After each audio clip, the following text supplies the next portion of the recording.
Sexually transmitted diseases అంటే person to person sexual contact వల్ల వచ్చే ఇన్ఫెక్షన్స్ని సెక్షువల్లీ ట్రాన్స్మిటెడ్ ఇన్ఫెక్షన్స్ అంటారు. వీటి వల్ల సంతానలేమి సమస్య అనేది ఎలా వస్తుంది అనే దాని గురించి మనం ఈరోజు మాట్లాడుకుందాం. నేను మీ డాక్టర్ దీప్తి దామోదర. సో ఈరోజు నేను consultant fertility specialist in 49 fertility సెంటర్లో ఉండి మాట్లాడుతున్నాను.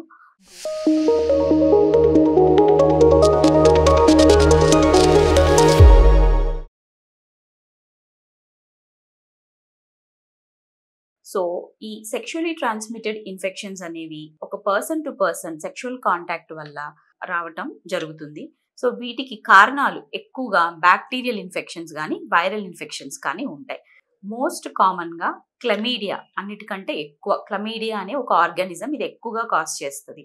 అలాగే మైకోప్లాస్మా అని, ట్రైకోమోనాస్ అని కొన్ని బ్యాక్టీరియల్ ఆర్గానిజమ్స్, కొన్ని వైరల్ కూడా like herpes human papilloma virus కానీ, హెర్పస్ సింప్లెక్స్ వైరస్ అని, ఇలా కొన్ని వైరల్ ఇన్ఫెక్షన్స్ కూడా ఈ సమస్యని కాజ్ చేస్తుంటాయి. సో ఈ సెక్షువల్లీ ట్రాన్స్మిటెడ్ ఇన్ఫెక్షన్స్ వల్ల ఎలా సంతానలేమి సమస్య వస్తుంది అంటే, మామూలుగా ఈ ఇన్ఫెక్షన్స్ ద్వారం దగ్గర అంటే గర్భాశయం యొక్క ముఖద్వారం దగ్గర అండ్ వెజైనల్ ఇన్ఫెక్షన్స్ దగ్గర ఉంటుంది.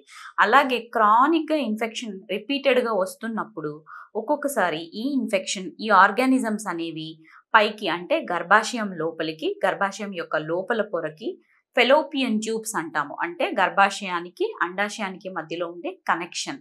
సో ఈ ఫెలోపియన్ ట్యూబ్ యొక్క లోపల పొరని, పై పొరని మొత్తం ఎఫెక్ట్ చేయటం అండ్ ఈవెన్ ఒక్కొక్కసారి ఫెలోపియన్ ట్యూబ్లో నుంచి బయటికి వెళ్ళి అండాశయంని ఇన్ఫెక్ట్ చేయటం. అండాశయం అండ్ పెల్విస్ అంటే ఎక్కడైతే మన ఈ గర్భాశయం, ఫెలోపియన్ ట్యూబ్స్ ఇవన్నీ ఉంటాయో ఆడవారి యొక్క పెల్విస్ ఆ చుట్టూతా కూడా ఇన్ఫెక్షన్ కాజ్ చేసి పెల్విక్ ఇన్ఫ్లమేటరీ డిసీజ్ అనే ఒక ప్రాబ్లమ్ని క్రియేట్ చేస్తాయి.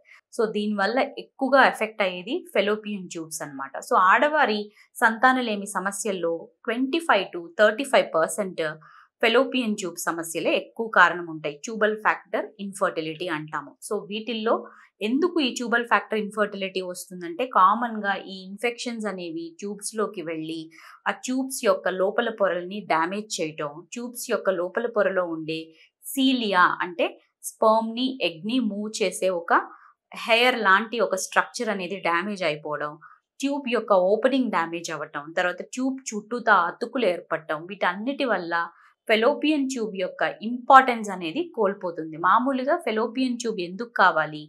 అండంని, స్పర్మ్ని రెండింటిని కలపటం కోసం ఈ ఫెలోపియన్ ట్యూబ్ కావాలి. ఎప్పుడైతే ఈ ఇన్ఫెక్షన్స్ వల్ల ఫెలోపియన్ ట్యూబ్ డ్యామేజ్ అవుతుందో అప్పుడు ఈ సంతానలేమి సమస్య ట్యూబల్ ఫ్యాక్టర్ ఇన్ఫర్టిలిటీకి కారణమవుతుంది.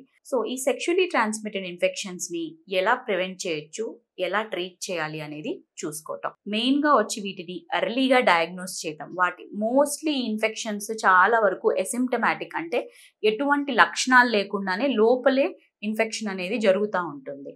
ఎక్కువగా సంతానలేమి సమస్యలతో వచ్చిన వాళ్ళకి ట్యూబ్స్ అనేది తొందరగా ఎవాల్యుయేట్ చేసుకోవాలి. అండ్ ఈ ఇన్ఫెక్షన్స్ యొక్క లక్షణాలు ఎప్పుడైనా మనం గమనించినప్పుడు ఇమీడియట్గా యాంటీబయాటిక్స్ ఇచ్చి ట్రీట్ చేయటం.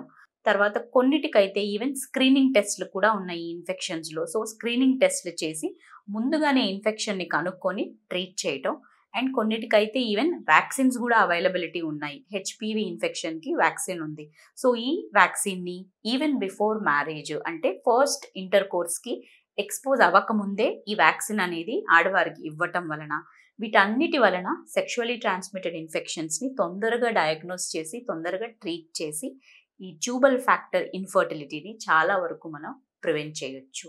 అంతేకాకుండా మగవారికి కూడా ఈ ఇన్ఫెక్షన్స్, సెక్షువల్లీ ట్రాన్స్మిటెడ్ ఇన్ఫెక్షన్స్ వల్ల ఎక్కడైతే బీజాల్లో స్పర్మ్స్, వీర్యకణాలు అయితే ఉత్పత్తి అవుతాయో వాటి చుట్టూ ఉండే ఎపిడైడమిస్ కానీ అంటే స్పర్మ్స్ యొక్క రిజర్వాయర్ స్ట్రక్చర్, అక్కడ కూడా ఈ ఇన్ఫెక్షన్ పాకటం వలన ఆ స్పర్మ్స్ తొందరగా డెడ్ స్పర్మ్స్ అయిపోవటం, స్పర్మ్స్ యొక్క కదలిక ఎఫెక్ట్ అవ్వటం, స్పర్మ్స్ యొక్క క్వాలిటీ ఎఫెక్ట్ అవ్వటం, ఇటువంటి ప్రాబ్లమ్స్ అనేది మగవారిలో కూడా చూస్తుంటాం. సో వీరికి కూడా ఎర్లీగా డయాగ్నోస్ చేసి యాంటీబయాటిక్స్ కోర్స్ ఇవ్వటం వలన వీటిని మనం ప్రివెంట్ చేయొచ్చు.